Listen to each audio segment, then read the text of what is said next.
We're studying Srimad Bhagavatam, Canto 3, Chapter 3, entitled The Lord's Pastimes Out of Vrindavan. We're on text 20. It's September 25th, 2022. Text 20, Canto 3, Chapter 3. Snigdha Smita Avalokena Vacha Piyusha Kalpaya Taritrina Anavadena Shri Niketena Cha Atmana Snigna Smita Balokena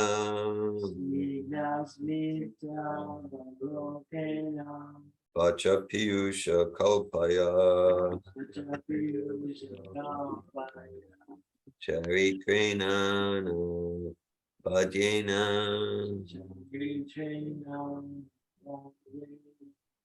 Shri Niketena Chatmana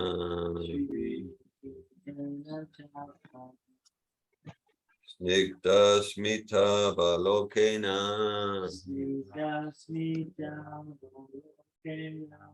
Vacha Piyusha Kalpaya Taritrena Bhajena Shri Niketena Chatmana Snigna Smita Balokena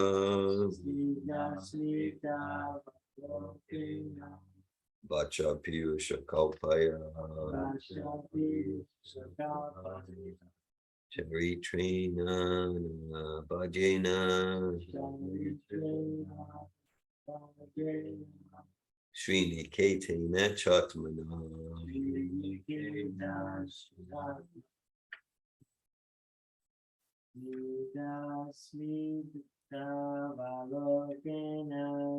Snigdha Smita Balokena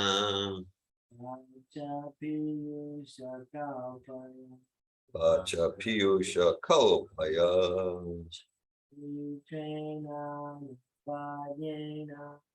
Charitrena Bhajena Shri Niketena Chatmana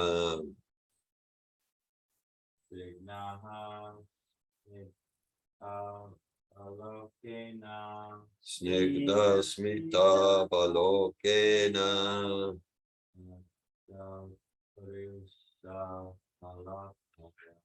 Vacha Piyusha Kalpaya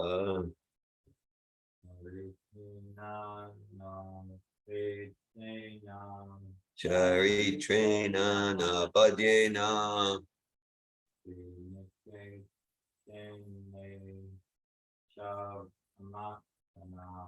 Shri Niketena Chatmana Snigdha Smita Balokena Vacha Piyusha Kalpaya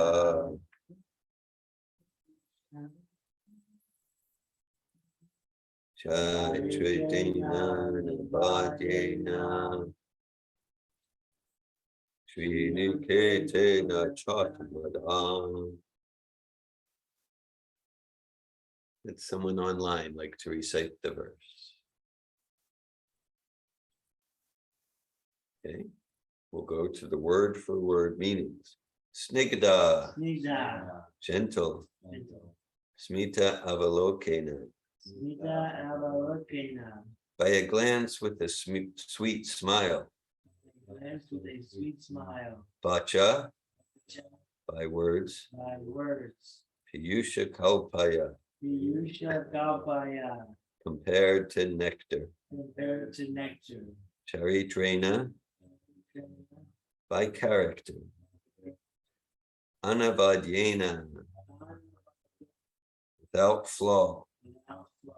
Shri, Shri, fortune, fortune, Niketena, Niketena, residence, residence, Cha, Cha, and and Atmana, Atmana, by his transcendental body. by his transcendental body. Translation. He was there in his transcendental body, the residence of the goddess of fortune, with his usual gentle and sweetly smiling face, his nectarian words, and his flawless character. Purport by His Divine Grace A.C. Bhaktivedanta Swami Prabhupada. In the previous verse, it is described that Lord Krishna, being situated in the truth of Sankhya philosophy, is detached from all kinds of matter. In the present verse, it is described that he is the residence of the goddess of fortune. These two things are not at all contradictory. Lord Krishna is detached from the variegatedness of the inferior nature, but he is in eternal blissful enjoyment of the spiritual nature or his internal potency. One who has a poor fund of knowledge cannot understand this distinction between the external and internal potencies. In Bhagavad Gita, the internal potency is described as the Paraprakriti. In the Vishnu Purana also, the internal potency of Vishnu is described as Parashakti. The Lord is never detached from the association of Parashakti. This Parashakti and her manifestations are described in the Brahma Samhita 5.37 as Ananda Chinmaya Rasa Pratibhavitabhis. The Lord is eternally joyful and cognizant in the taste derived from such transcendental bliss. Negation of the variegatedness of the inferior energy does not necessitate negation of the positive transcendental bliss of the spiritual world. Therefore, the Lord's gentleness, his smile, his character, and everything related to him are all transcendental. Such manifestations of the internal potency or the reality, of which the material shadow is only a temporary representation, from which everyone with proper knowledge must be detached.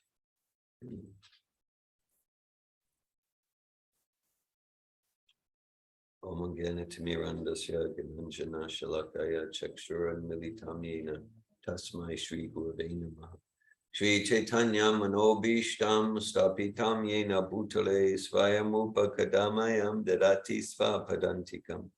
Vandeham Shri Guru Shri Utapadakamalam Shri Gurun Vaishnavamscha Shri Upam Sagrajatam Saganaragnatam Vitam Tam Sajivam Sadvaitam Savadutam Prijana Saitan Krishna Chaitanya Devam Shri Radha Krishna Vedana Sagana Lalita Shri Vishakan Vitamscha Hey Krishna Karuna Sindhu Dina Bandhu Jagatvate Gopisha Gopika Kanta Radhakanta Namostute Tapta Kanchana Gauranga Radhe Vrindavaneshwari Vishabhanu Sute Devi Pranamami Haripriya Panchakalpata Yubhyascha Kripa Sindhu Bhyevacha Patitanan Pavanebhyo Vaishnavebhyo Namo Namaha Jai Shri Krishna Chaitanya Prabhu Nityananda Shri Advaita Gadadhara Shri Vasadi Gaura Bhaktivinoda Hare Krishna Krishna Krishna Hare Hare Hare Rama Rama Rama Hare Hare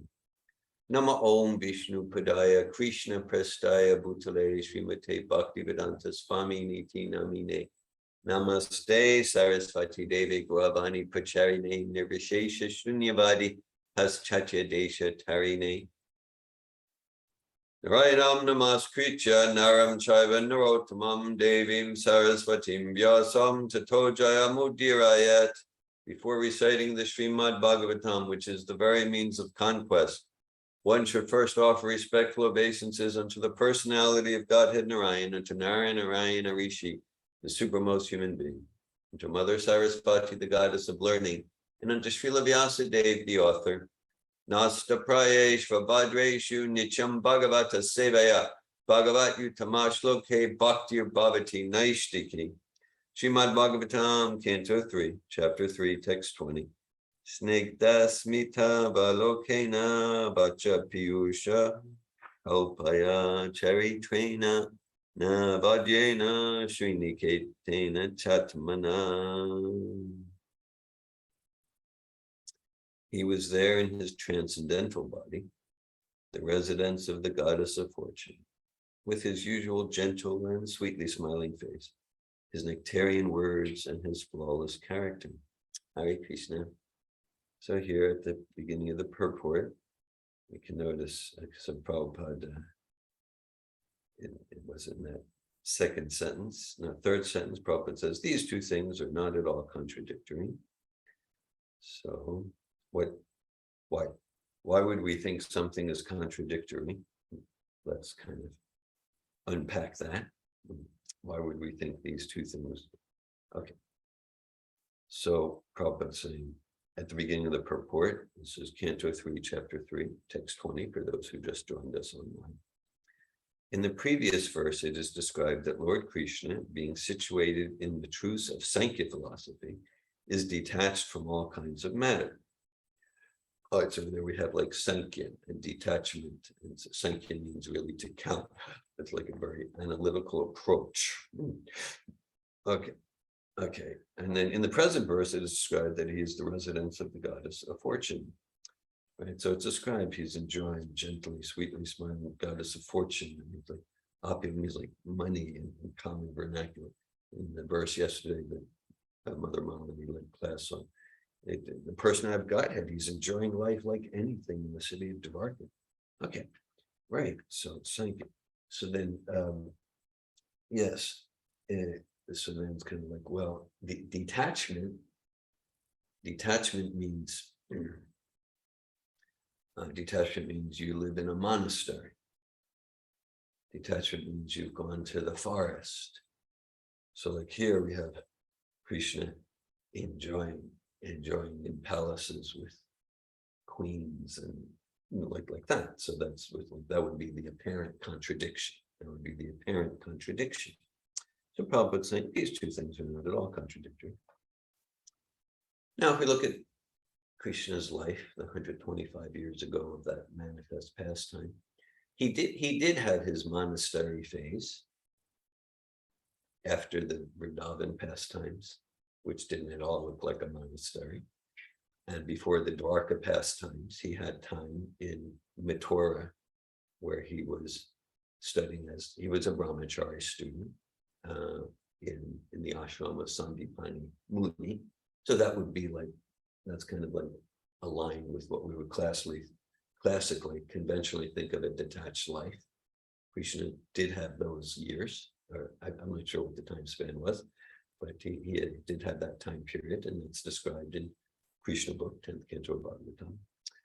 Right, but here it's like, well, this doesn't sound like detachment at all. Okay, so he's like enjoying the apparently the sorts of things that we all try to enjoy and like to enjoy. Okay, like that. So, well, this isn't attachment. So Prabhupada saying there's no contradictory. Lord Krishna is detached from the variegatedness of the inferior nature.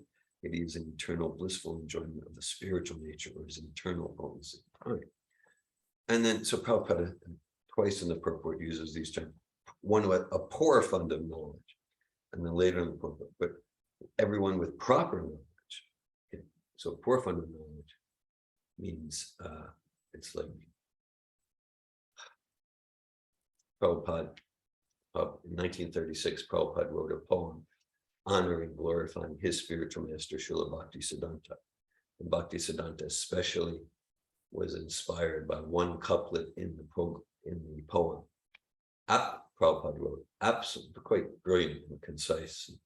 Like there's just like such like potent philosophical truths in a few syllables. Absolute is sentient, thou hast proved. Impersonal calamity, thou hast moved. Even just from a poetic standpoint, like poets should study that. Absolute is sentient. So sentient means having senses, So it means the absolute. Absolute means that which is good, that which is true, that which is good, true, and beautiful in all time and space. So the very source and substratum of all existence is sentient, has senses. That means a person. Persons have senses, right? The chair does not have senses. Persons have senses. We have senses. Absolute sentient, thou hast proved. Impersonal calamity, thou hast moved. Okay, so means like if we try mentally, just like there's different pastimes in the Bhagavatam about demoniac entities trying to kill God with a club, or with fists, or in different ways. So now the idea is we will kill God with philosophy. Okay, that's the club. We will kill God with philosophy. All right. So the idea is that once we philosophically, mentally, mental concoction try to remove senses from the supreme, from the absolute. Actually, God is not a term I'm particularly comfortable with, but it's a generic term. So from the supreme entity, the personal aspect of the absolute truth,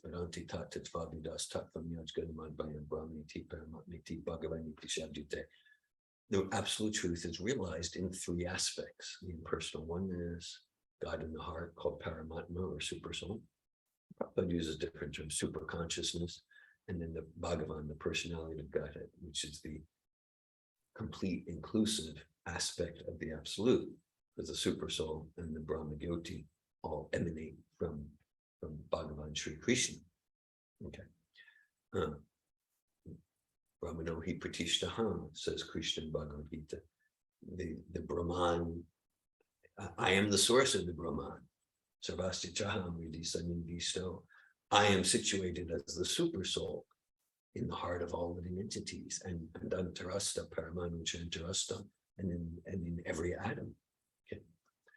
So if we try to remove senses from God, impersonal calamity, thou hast moved, then it becomes a calamity. Okay. So we can look at the calamity in the various festivals of misery that our lives and the world is made of. And Prabhupada in that couplet gets to the root. Because once we remove the senses and once we remove transcendental personhood from the supreme entity, then we can do anything we want. And it's one thing to do anything we want, but to do anything we want and call it spiritual. Because senses means likes and dislikes, right? Like we have a tongue, so we like some taste and some tastes we don't like. We have eyes, there's some forms and colors we like and some forms and colors we find distasteful. Right? Same with our sense of smell. Okay, so senses means likes and dislikes. Now in material conditioned life, then our likes and dislikes are based on the illusion that I am this body and the false ego. And like, yes, I don't like this one. They are my enemy because they're interfering with my sense gratification and my God project, so to speak. And like that. But then Krishna and us, Krishna has spiritual senses. We, the actual spirit soul, we have spiritual senses too. So senses, person means there's some things we can do that please God, and some things we do that don't please God. Okay, so common reaction. No, but God always loves us, and like that. So that's true. Like that's just a different discussion. Yes, God's always merciful. Krishna is always merciful, always compassionate, always loving us, right? And there's some things that he likes and some things not. There's ways we can please him, ways we can displease him. Basic analogy, say a parent. Okay, so the parent always loves the child. The parent always loves the child. So that's true. Okay, and anything the child does, the parent likes equally. No, not true. Not true. Okay, right? There are some things the child can do that the parent finds very sweet and endearing and the parent, the parent appreciates. And there are some things the child can do, whether we're talking about a 2-year-old, a 5-year-old, a 12-year-old, a 25-year-old. Okay, there are some things the child can do that the parent, according to their senses and their likes and dislikes, like, no, I didn't like it. No. Now, the parent's always loving. So like if the child's doing something that's destructive and against their own interest and that's displeasing, then the parent might chastise them, parent might rebuke them, might discipline them, always with the child's true best interest at heart, because the parent loves the child. But doesn't mean that the parent is senseless. No, some things, I heard you do this in school. I saw that I saw you playing and you hit that child for no reason. No, I don't like that. Right? No, that's not the values I want you to learn. Okay. Oh, you made this very nice picture for your mother. Oh, so the parent has likes and dislikes. It's not that everything is equally pleasing no matter what the child does. Wrong. Just common sense. But yeah, the parents are always loving, and sometimes loving with discipline. So it's like this world's called Durga. We've conditioned ourselves, taking responsibility. We've conditioned ourselves to do like things that God, Krishna doesn't like. Not completely, but depending on how deep we are in the modes of nature and like that. And so this is like a rehabilitation center of the whole material existence. Right. So an analogy I really, really like in this regard from Prabhupada right at the beginning of the 15th chapter. So Krishna starts with the banyan tree analogy. And Krishna says, yeah, so there's a tree with branches down and roots up. Right. So Krishna and Prabhupada in the verses and purports, it's like, okay, branches down, where did he get that? Okay. Okay. So if you're standing on the bank of a river or a lake, and there's a tree, in this case a banyan tree on the other side of on the other bank, the reflection in the water. Yeah, the branches are down and the roots up. Okay, right. So the reflection is real. It's real in that it exists as a reflection, just like if I look at my reflection in a mirror, the reflection is real. At the same time, it lacks substance. So similarly, like if someone is trying to, there's a fig in the reflected tree. We try to, there's no substance.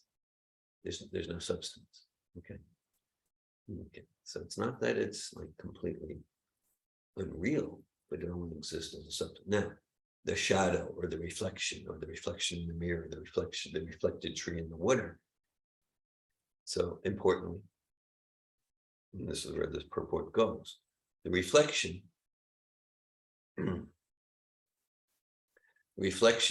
indicates the substantial entity. Okay, like if we see a shadow, the shadow indicates the actual object. Okay, from the shadow itself, we don't really get a sense of what the actual object's like, the actual person but we get, there is an actual substantial person there. This is just the shadow. It's just the shadow. Okay. So, similarly, so there's many philosophies, in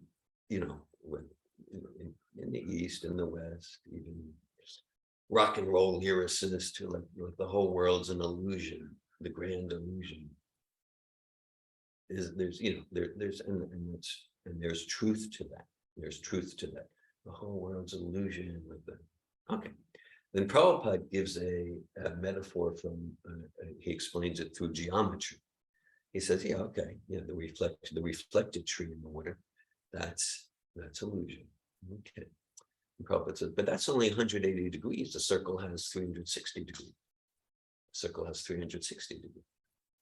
So that's 180 degrees, the reflection, which is only real as reflection, no substance there, right? And as long as we're trying to be fulfilled by getting those reflected fruits, it'll never fill us, never fill the soul.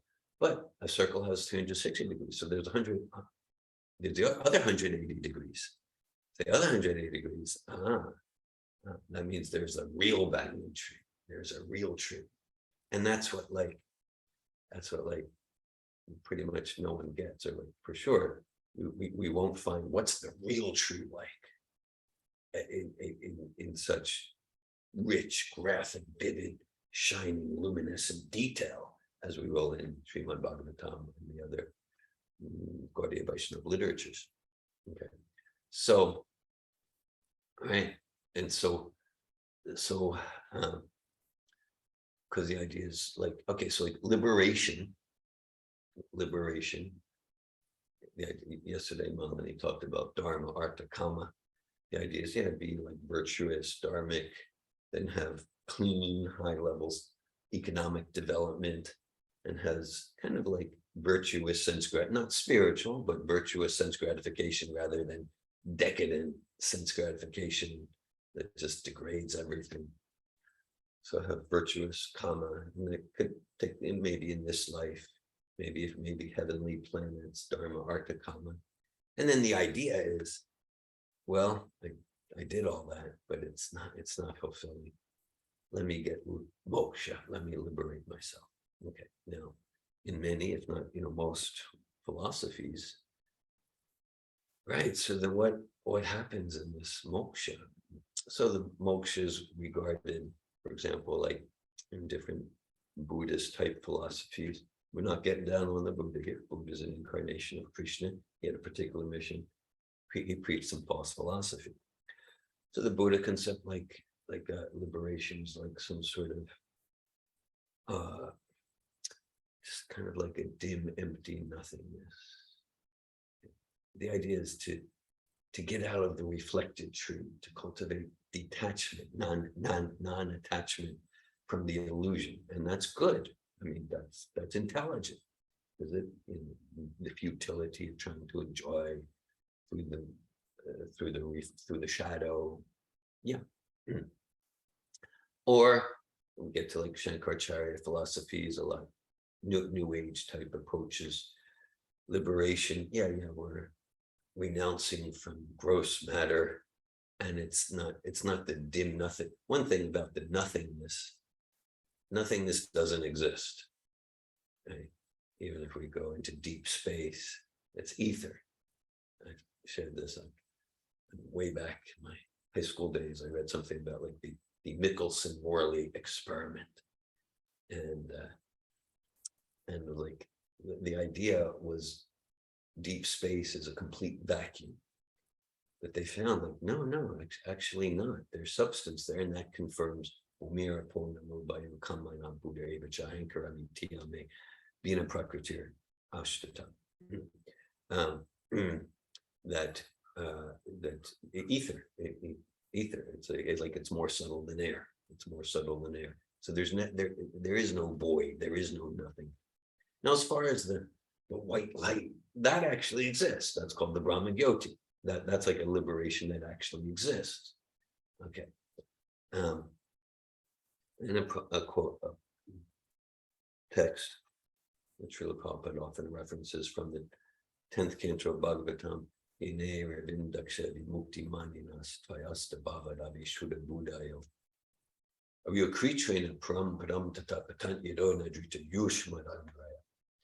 That even those who apparently achieve like the white light and detachment from matter, it's not satisfying.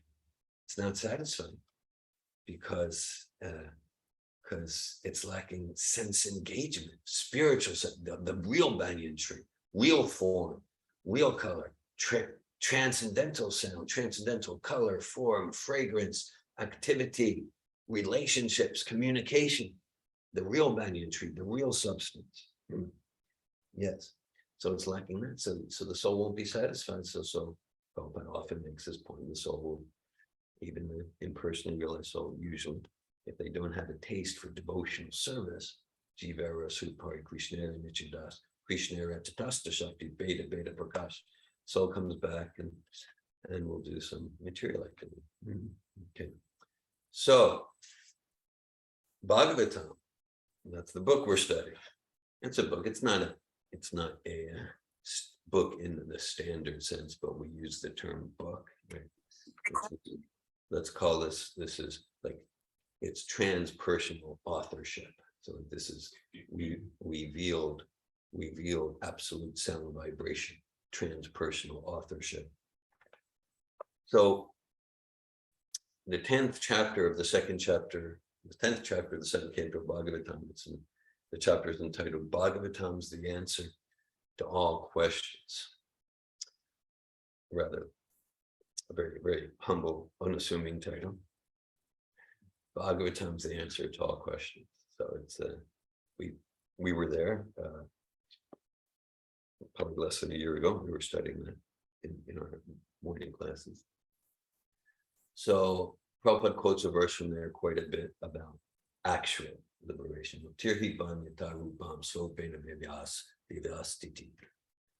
So twice in that, well, it's really one line. Muktir Svayam, Muktir Hitvan Yata Rupam, form. Svarupena Vivyastiti, Svarupena, form. So real Vivyastiti, like to be stationed, situated.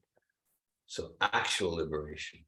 It's not the dim nothingness. It's not the blinding white light. Actual liberation is to be situated, alive in the original form of the Atma, the original form of the Atma. That's actual liberation. And so Prabhupada quotes this verse from, well, he references this verse from Brahma Samhita 5.37. Ananda Chinmaya Rasa Pratibhavitavi Kabirya Eva Nija Rupataya Kalabi Goloka Eva Nivasatya Kilatma Bhutto Govinda Madi Pujam Tamaham Bhajami. So I just thought to read Srila Bhaktisiddhanta's translation. So Bhaktisiddhanta translates this. I worship Govinda, the primeval Lord, residing in his own realm, Goloka, with Radha resembling his own spiritual figure, the embodiment of the ecstatic potency possessed of the 64 artistic activities in the company of her confidants, the Sakis, embodiments of the extensions of her bodily form, permeated and vitalized by his ever blissful spiritual ras. So there's no dim nothingness. It's not the blinding white light. It's not some vague thing about harps. Okay. So again, it's like this, like harps, kind of like, can say, well, ultimate heaven, Christian, you go to heaven, and there's harps and that sort of thing. Okay. Which is, because there's some form there, but it's vague and cloudy. What do you actually do there? So just to that verse, Bhaktisiddhanta gives like a 12-page purport, and he goes into what are those 64 artistic activities. It's like, this is distinctive. We're not okay. So again, it's a translucent, transcendental, vivid. It's the real banyan tree, vivid form and relationship and color and fragrance and touch and taste. So negation of matter is very helpful to understand the futility of trying to be happy in material life. Negation of matter in itself is not spiritual. It's actual spiritual. That's like Muktir Vanyata Rupam Sarvena Vidyastati. Discovering, revealing, uncovering our original spiritual form. And that the process for that is this bhakti, this devotional service, and it's described. Muktir Swayam Mukuni Tanjali Sevate Sman. That's from Bilva Mangala Thakur. It's quite a colorful story, Bilva Mangala Thakur.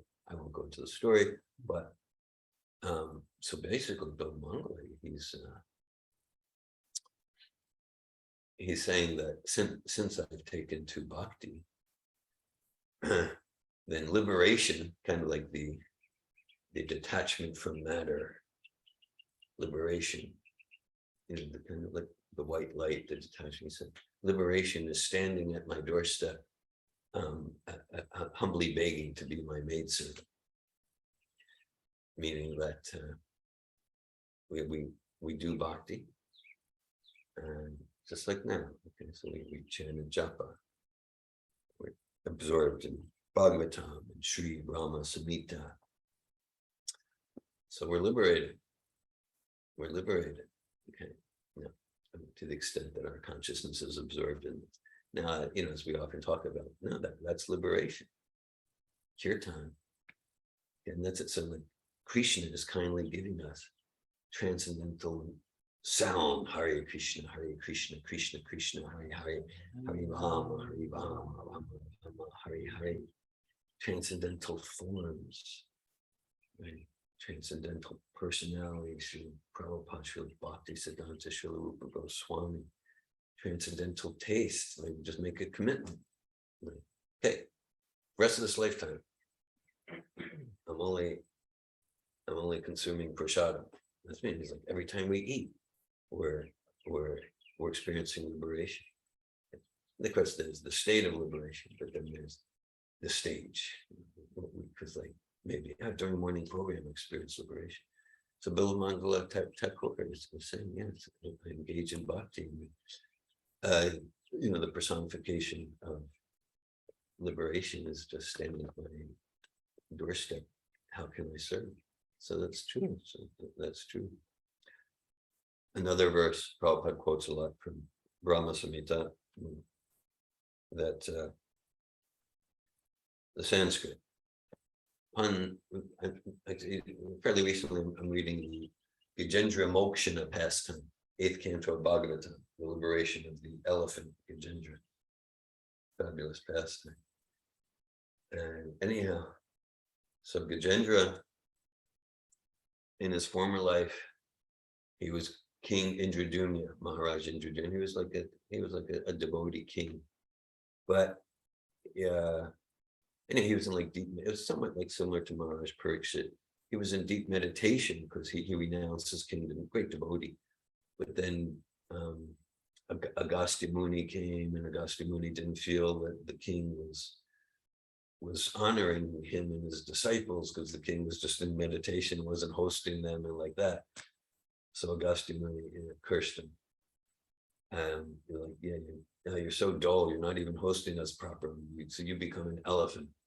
Right? Like an elephant has great physical strength, but like they're not really known for like the sharpest intellect, maybe amongst animal kingdom, they're up there. But so Indradyumna was like, okay. But then ultimately, these great devotee sages who curse, the curses turn out to be a blessing. So many examples of that. Soon we start month of Kartik, and the twin trees, Manigriva and Nalakubara, they were cursed by Narada Muni, but the curse turns out to be a great blessing, because in their life as trees, they get to meet Krishna like that. So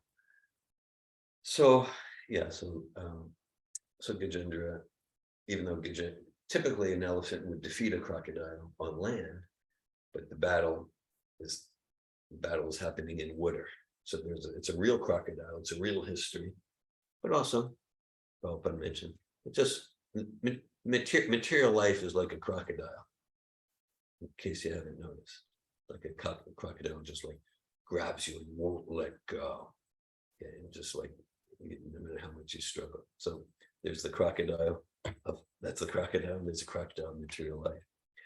So they're battling for a long, long time, and then because they're in the water, after a long, long time, Gajendra the elephant becomes weaker and weaker. Okay, and Prabhupada makes the point too, because the crocodile gains strength in the water because that's like its home. So Prabhupada saying, situate yourself so that you're able to battle Maya with enthusiasm. He was making, because in the movement at the time, there were many who had taken sannyas at a young age, and then they were not following, and became they were not able to follow. And but then Prabhupada says, like, it's okay, whatever, you're in sannyas, you're married, wherever, married life, grass life, wherever you can best fight Maya. Okay. So anyhow, at one point, Gajendra sees, like, I'm going down, and he's panicked, and he's like, okay, I'm dying here, I'm finished. Okay. And then again, that particular time, he's an elephant, and he's like enjoying the she elephants, and he's the head of the elephant kingdom. Okay. But from his life as Indradyumna Maharaj, he remembered verses. The Prabhupada says in the purport there, he says, yeah, so he says, of course, we should deeply absorb Hare Krishna Mahamantra, Hare Krishna, Krishna Krishna, Hare Hare, Hare Rama, Rama Rama, Hare. And Prabhupada's saying, for now, Prabhupada's saying that, okay, and if we do take birth again, those verses, they go deep to the core of the soul. And Prabhupada mentions a few verses, and he says, Prabhupada says, and gives other verses that are recommended to absorb deeply. He says, Chintamani prakara sad masukampa vriksha laksha viteshu surabhir abhipalayantam lakshmi sahasra satasam brahma sevyamanam Govinda maripusham tamaham bhajami. I worship Govinda, the primeval Lord, the first progenitor, who is tending the cows, yielding all desires and abodes built of spiritual gems, surrounded by millions of purpose trees and served with great reverence and affection by hundreds and thousands of Lakshmis or gopis. So again, it was not some kind of like wispy vision or the blinding white light, like very crisp, graphic, transcendental form. All right, transcendental form, and all the senses transcendentally enlivened, right? So this whole process is about revealing and uncovering our spiritual senses. And so a verse from Brahma Samhita that Prabhupada often quotes, Pantasta Koti Satavat Sara Sampradamyu Bayura Tapi Manasa Muni Pungavanam. So Pyasta Yakrapana Simnya Vitinchya Tatve Govinda Maripusham Tamaham Bhajami. And Srila Bhakti Siddhanta's translation. I worship Govinda, the primeval Lord, only the tip of the toe of whose lotus feet is approached by the yogis who aspire after the transcendental and betake themselves to pranayam by drilling the respiration, or by the jnanis who try to find out the non-differentiated Brahman by the process of elimination of the mundane extending over thousands of millions of years. Yeah. You shared with me something that you heard in Denver, and it's like so absurd. Like, yeah, actually someone, it's like, yeah, it's easy to find someone else to write like. So this is Bhakti Siddhanta, right? Okay, so Bhakti Siddhanta saying, like, yeah, like the yogis who meditate and do the asanas for thousands and millions of years, and the jnanis who try to differentiate, neti process, not this, not that. That if they're successful, as Krishna says in Bhagavad Gita,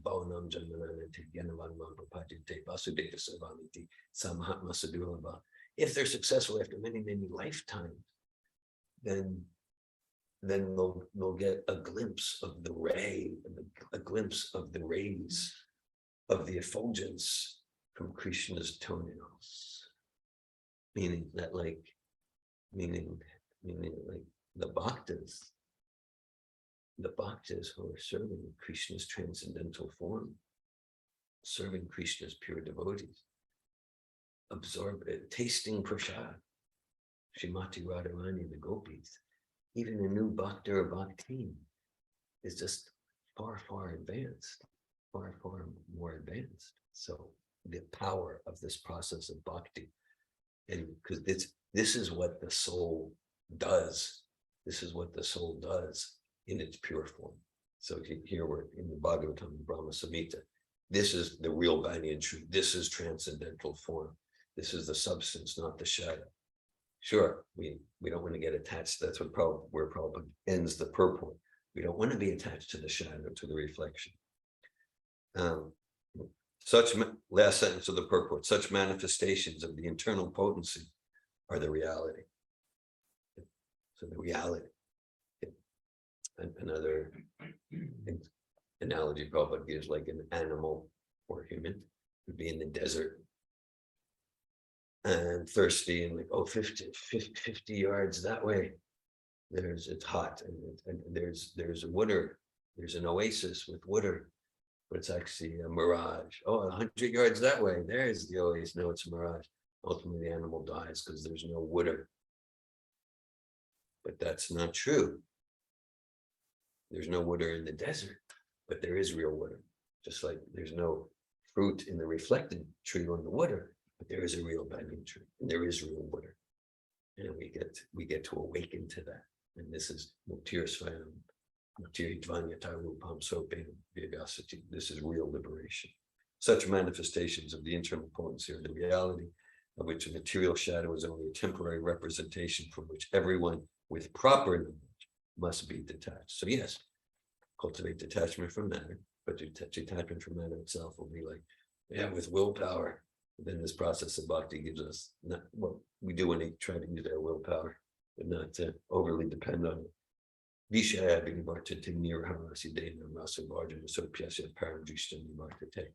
So Krishna says, you really, he's talking to Arjuna, he's talking to us, you're really not going to give up the lower taste unless you got a higher taste to replace it with. So we get a higher taste, transcendental form, not just reject attachment to material form, transcendental food, transcendental dancing, transcendental philosophy, transcendental communication, transcendental relationships. Then we can give up our attachment to the lower taste. So this is Srimad Bhagavatam, Canto 3, Chapter 3, in text 20. Snikna smita lokena vachapiyo shakalpa chavitrena vajena srini ketena chatmana. He was there in his transcendental body, the residence of the goddess of fortune, with his usual gentle and sweetly smiling face, his nectarian words, and his flawless character. Hare Krishna, thanks for listening. Thanks for your presence, attention, and association. I welcome at this time any comments or questions. Garuda. Hare Krishna. Thank you for class today. I liked going into the senses and distinction preferences, I guess, like when you were speaking about our own senses and our own preferences and distinctions, and then also spiritual senses, and even Krishna, like, because this is like something common that comes up with just interacting with individuals in the world, like individuals feeling like, well, God wouldn't have distinctions of right and wrong. What in that sense. And I'm thinking about, like, what would it be like to be in a conversation? Because I feel like, for me, I'm trusting Srila Prabhupada telling me that Krishna, or giving me, the information through the Sastra that Krishna has he has things that he desires and doesn't desire, and for us to do his expansions to participate in. I feel like I'm more kind of in a place of, I'm trusting that's truth and that's real, but I'm also trying to, like, understand. I don't understand it conceptually. And I'm thinking, like, okay, the idea of transcending duality of right and wrong, good and bad. It's almost, to me, I'm like, I'm having trouble, like, seeing the difference between transcending duality and transcending preferences into a place of, like, I'm a little bit cloudy there, where I'm like, how does one understand, like, if we're disconnecting from the dualities of the material world, and still connecting and relating to our own preferences, like spiritual senses, connecting to the spiritual senses, preferences, and distinctions. I'm a little bit kind of, I don't fully clearly see Okay, what's happening there. all right, So I if you could appreciate. say more about that. Okay, sure. I appreciate your question and your reflections. Thank you. Hare Krishna. Yeah, there's a text in Sri Chaitanya Charitamrita. Lord Chaitanya says, Dvaite Bhadra Brajagana Sabhamana Dharma. He says, yeah, material duality, material conceptions of right and wrong. He said that's all a mistake. It's all nonsense. Yeah, there's a pretty common quote from Rumi, right? There's a place beyond right, there's a field beyond right and wrong. I'll meet you there. I see that on the internet a lot. So it's similar. It's the same idea. Yeah, material conceptions, right, wrong, and bad. That's all a mistake. It's all nonsense. It's based on so many analogies. You know, the reflection, the dream, the virtual reality game. It's like in a dream, right? This is good. This is not. This is all the dream. Wake up to your real life. So yeah, so we want to rise above material duality, and we want to enter into spiritual duality. And again, this is pretty unique. Well, not completely unique, but the richness with which we understand spirituality, that's quite unique in this, Gaudiya Vaishnava tradition coming through. She'll call it spiritual duality. Okay, it means like, sure, it's oneness. You rise above material duality.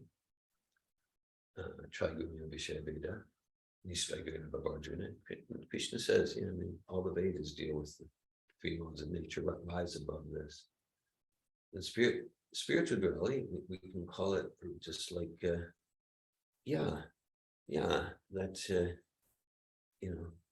that's so we accept things that enhance our inspiration to serve Krishna with love and devotion, and we reject things.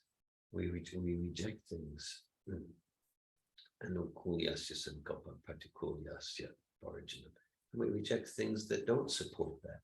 So it's just like material duality is like, I like this, I don't like that. It's based on the illusion on this body. Okay, but then spiritual duality is, all right, so my goal, and this is Vaishnava oneness, my goal is to align my desires with Krishna's desires. Okay. And so, all right, so Krishna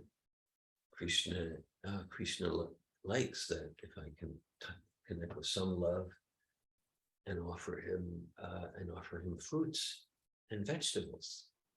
Okay. And as far as like dead flesh, Krishna doesn't like that. Yeah, and I don't like the taste anyway. See that, then that gets into material. That's why Prabhupada would sometimes say,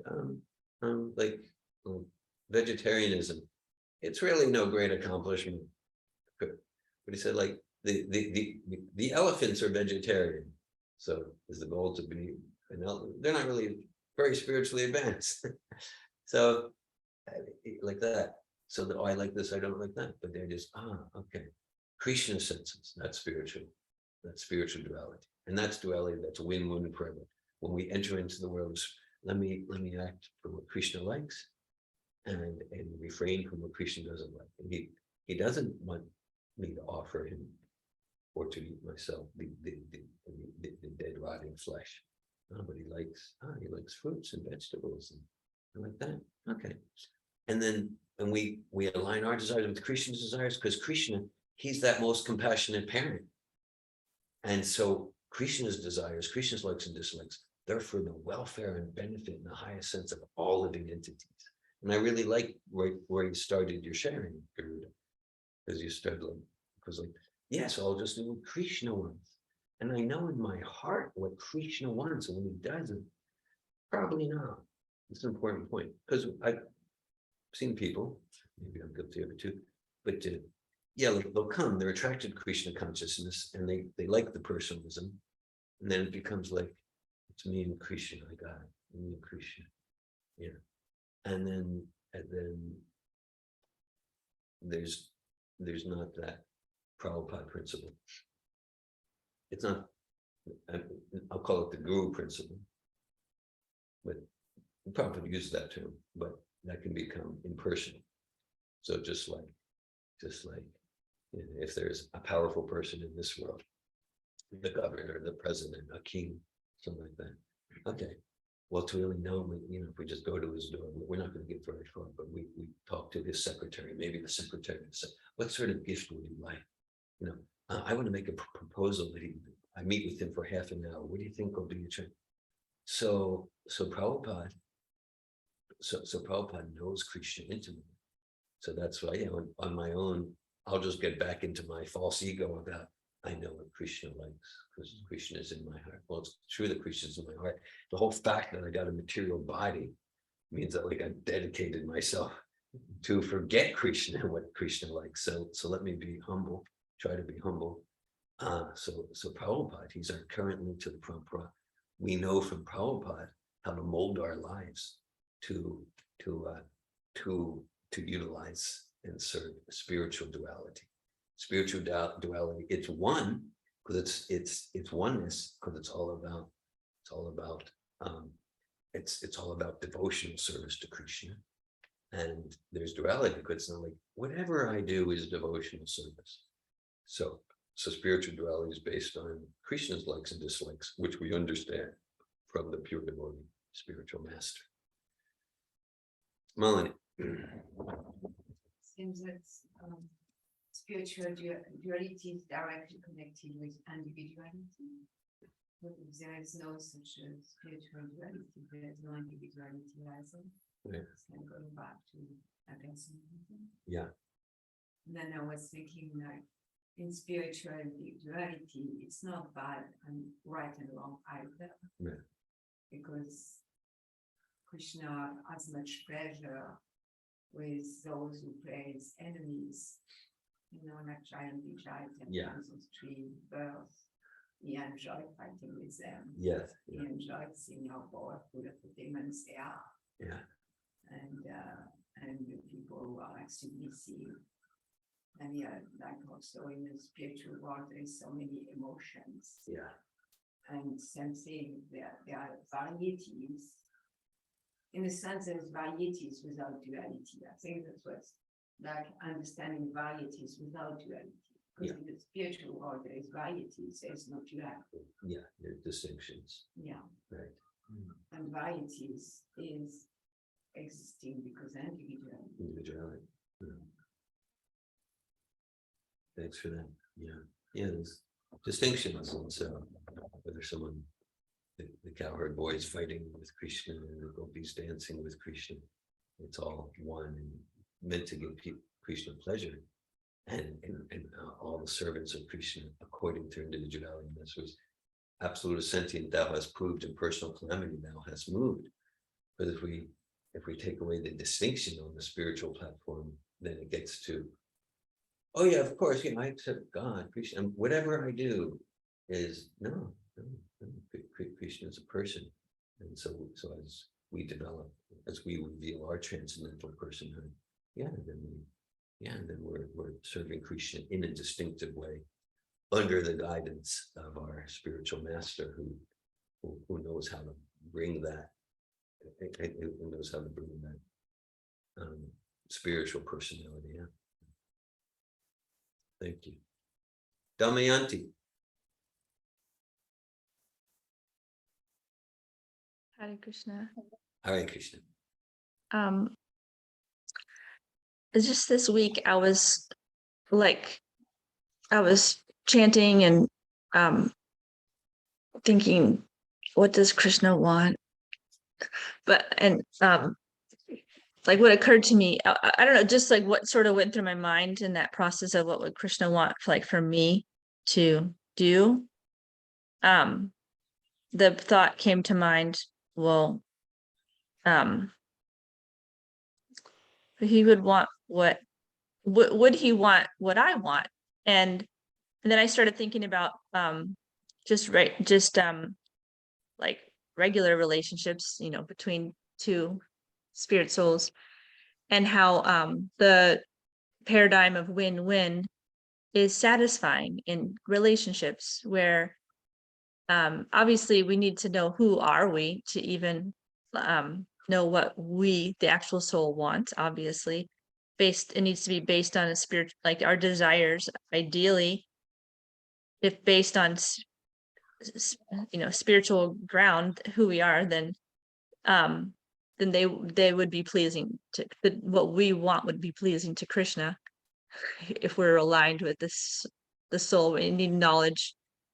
But anyway, I won't go into all that, but just I was thinking Krishna probably likes a win-win too. I never really thought about win-win between me and Krishna. And I think for some people it's, I mean, maybe for all of us, but for me, I was thinking this might be like a good concept for me right now in my personal growth, to like get in touch with what I desire and honor, basically, honor my desires. Obviously, they would hopefully Krishna conscious. So I was just wondering how much win-win is in relationship with Krishna. Like that's, because so much of what we learn is devotional service. Like, what does Krishna want? And like, I don't want to erase myself, like, oh, I'm only focused on Krishna, so I don't matter. I don't know. What do you think about that? Well, what I think is not so important, but what I'm understanding from Srila Prabhupada, relationship means it's an exchange, and points we've made many times, because Prabhupada makes it many times. So we do want to cultivate the mood of, I'm ready to do the needful. How can I serve you, Krishna? How can I serve you, Lord Chaitanya, Srimati Radharani, Srila Prabhupada? I'm ready to do the needful. Whether it's aligned with what I want or my simple physical desire. We do want, because a lot of time my desire following, they'll just keep me in the material world. I'm ready to do the needful. And simultaneously, Srila Prabhupada and Krishna, they're looking at us and saying, how are you inspired to serve the Sankirtan movement? What's your inspiration? I just want to do what you tell me to do. Okay, nice, but sometimes that can be a hideout. That can be impersonalism. There's different stories we classically tell. I heard this story, so some of you I know have heard me tell this. I heard it personally from Rupanuga Prabhu, and I think, I was at his house 20 some years ago. But so he was there in 1966, one of the first followers of Prabhupada. And this was maybe around 67. One of the early disciples was named Ishan Das. And Ishan wanted to do something for Prabhupada, like something personal. So he went in to talk to Prabhupada in New York. And he said, Prabhupada, how can I serve you? So Prabhupada responded, that's not how it works. Kind of like a surprising response. How can I say, oh, that is the proper mood you want to know? But in this instance, because I think maybe Prabhupada was recognizing there's some hideout here. How can I serve you, Prabhupada? I want to do something for you. Prabhupada is not, that's not how it works. What? So then Prabhupada said, what do you want to do for this mission? What do you want to do? So Ishan, he wasn't expecting that. But anyhow, so Ishan, he was a musician. He had a lot of musical experience and talent. So he thought about it. He goes, well, because they had just recently gotten the clay mridanga, maybe months ago, the clay mridangas from India, right? And Ishan like, well, I love the mridanga, but these mridangas, they break so easy. So I'd like to engineer a mridanga that doesn't break so easy. So Prabhupada is, do that for Krishna. Okay, so that's one example. And then that became what known as the fiberglass, the Balaram mridangas. So that started with that conversation. Okay? And it started with that. I think it took him a few years to develop it. Right? And then it's getting better and better over the decades, these fiberglass mridangas. So that, okay, another story I tell. So this was maybe also like 1967, very early in the movement. And a few devotees had set up a center in I think in Albuquerque, New Mexico. Santa Fe. Okay, Santa Fe. So they invited Prabhupada to come there. I think Prabhupada was in Boston, so Prabhupada took an airplane. And I think the airport was like Albuquerque.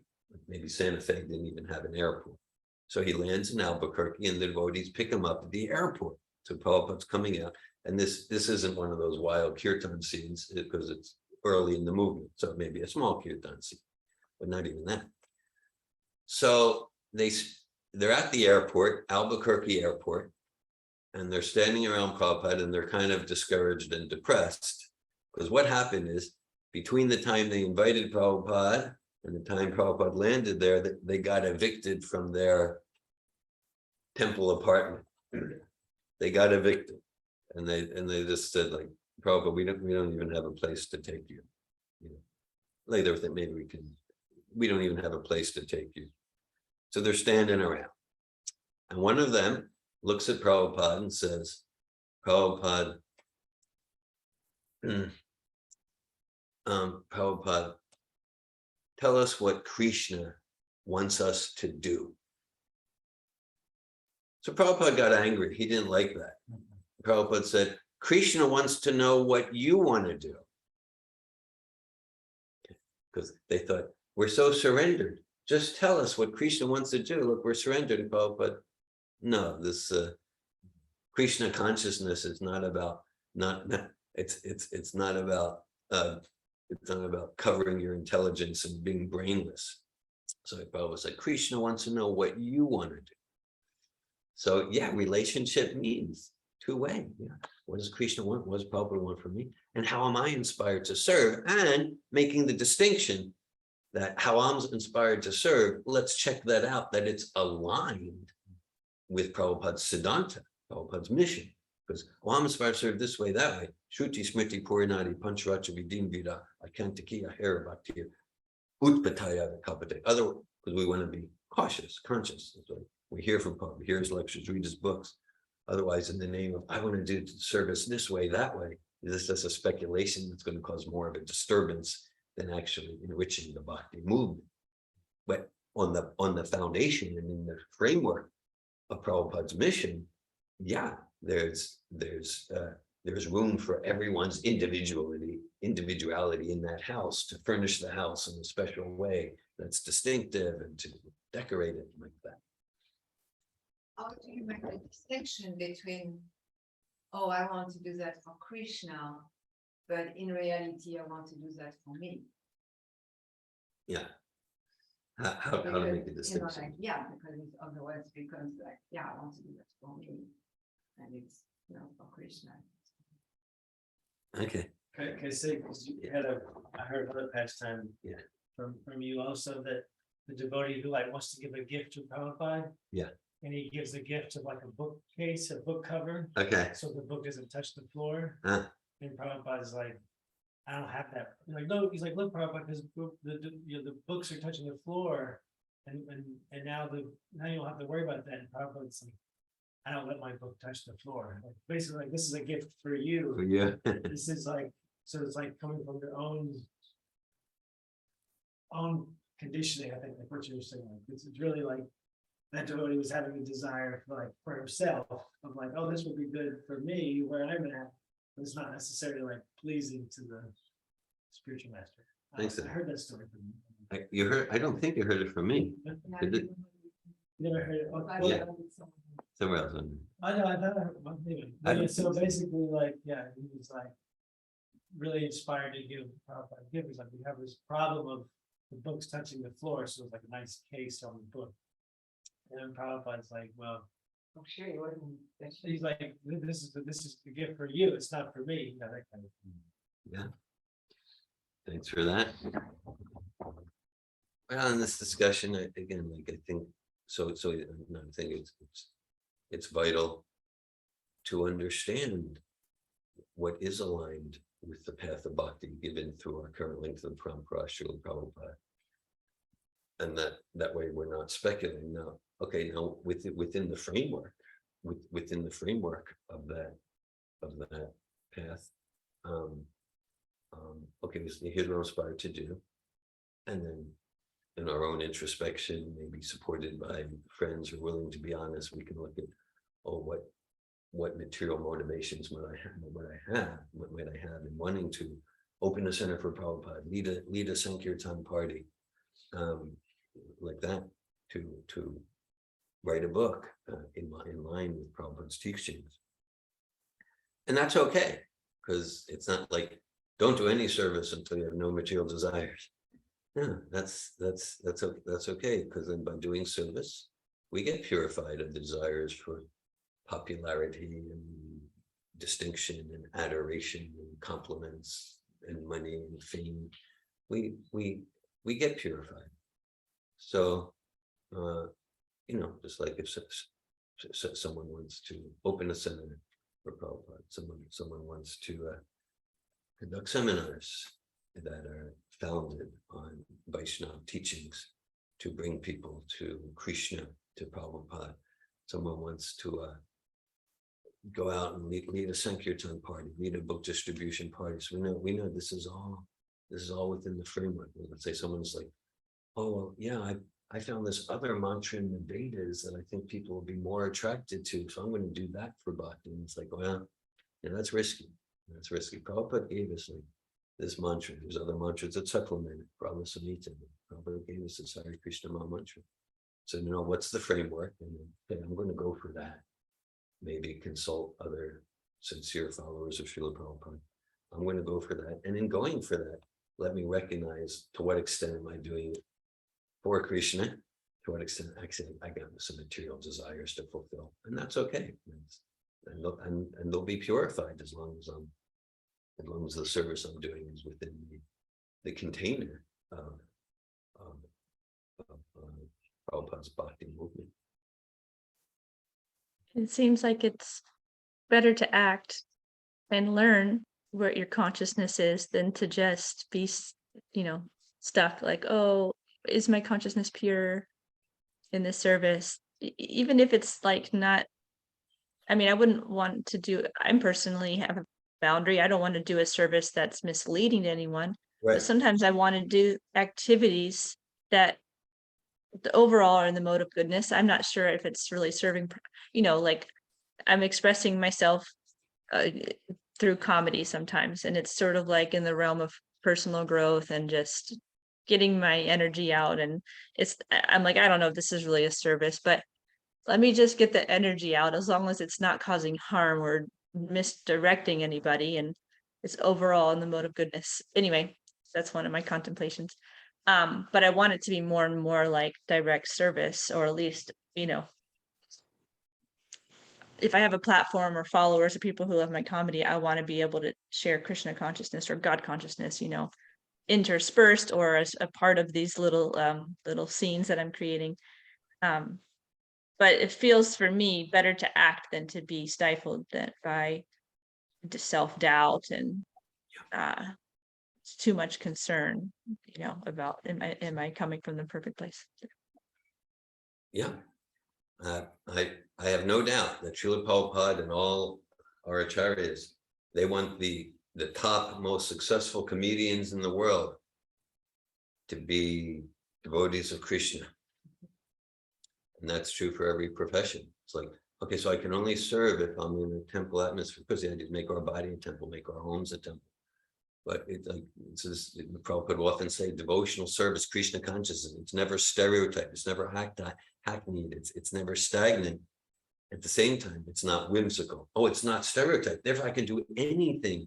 No, there's a very rigorous container. We want to learn the distinctions, learn the philosophy, and within that, it's bold and innovative, never stereotyped, and practically all fields of human endeavor.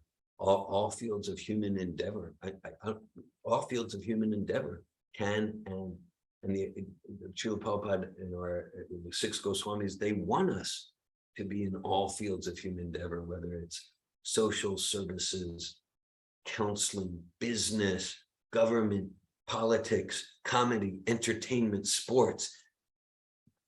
They want the followers of Lord Chaitanya Mahaprabhu to be in all fields of endeavor, and to illustrate how all that is valid and truly sublime in every field finds its origin and perfection and source and most complete application in Bhagavad Gita and Srimad Bhagavatam.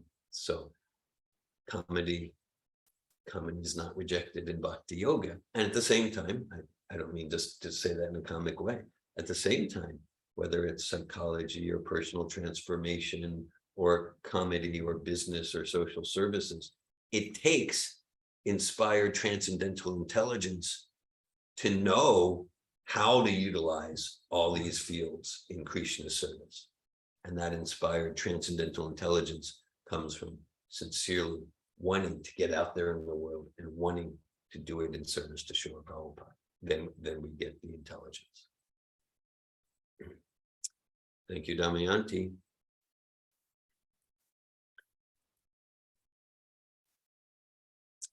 Srimad Bhagavatam ki. Right. Srila Prabhupada ki. Right. Hare Krishna.